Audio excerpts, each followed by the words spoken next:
Fáilte a bheith cháirstin, a mi a brín raibhniu va Alba, va Glasgow, mullach cnoch an a park in a boundary. Se dún a ha seo, se sean dún a bheith seo go nám.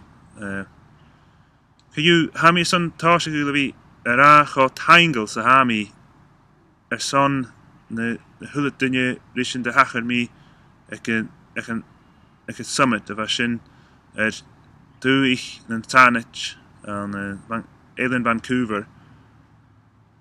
Agus is son an brosnach go ha haast acum van a hachar in oor sin. Son cha mi cho taingel is son a neuiach go hoor mi is na scalach in a chloin mi.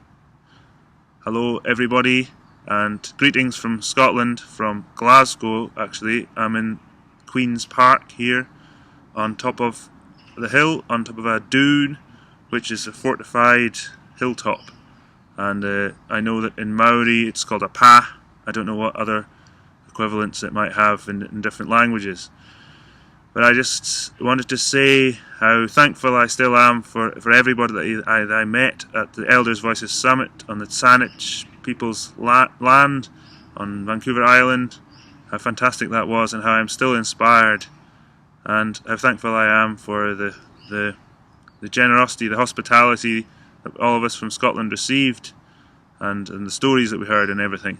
And also to say hello from everyone else who was on that trip, Ian and Cheryl and Robin and Mags. So I just want to say to you a wee bit today about dúchas, about intergenerational resilience. I've not got long, but I wanted to say a few words. I've been on a journey myself. I've been busy. There's been lots going on. In Common Good Food, which is the charitable non-profit organisation that myself and Mags and a few other people, there's 8 of us, founded. We've been working on lots of different things, but what we have been mainly working on is this idea called farm hack, which is, the way we see it, is bringing together some of the best of the really old knowledge and the most exciting new ideas.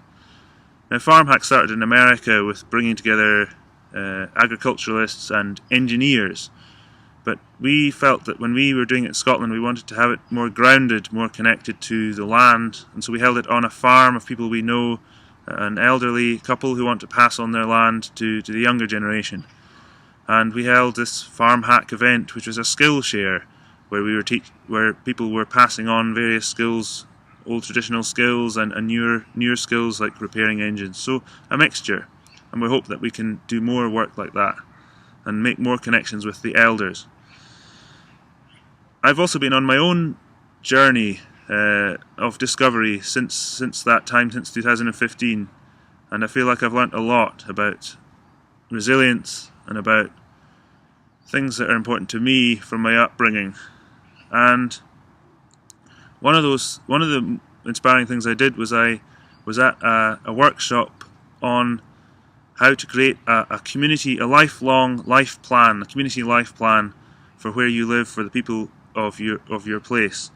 And that was led by Jeremias Tunubala and Liliana Muelas from the Misak people in Colombia, and they'd come across, brought here by another organisation in Scotland here, to lead a workshop on how to do this.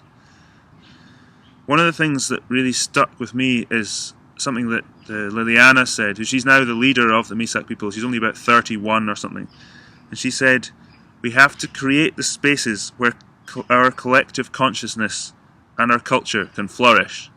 And that really got me thinking. Later that year, well, just at the winter, myself and my partner Jess, we went over to New Zealand, where we have connections. Jess's dad's family is from there. They originally emigrated from Scotland and other parts of Britain.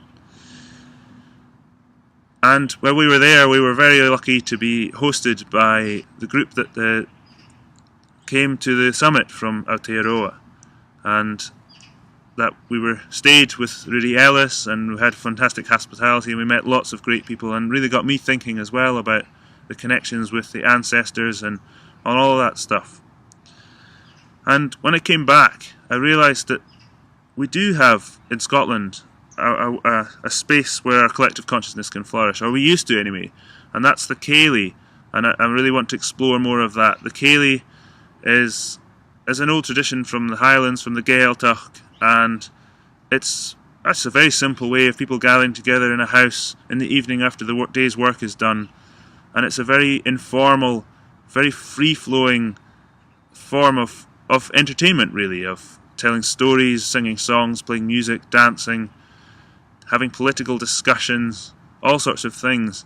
And it's very much, as I say, it's not got a structure, it's free-flowing. Whoever wants to speak and stand up and say something that's relevant to the moment does it.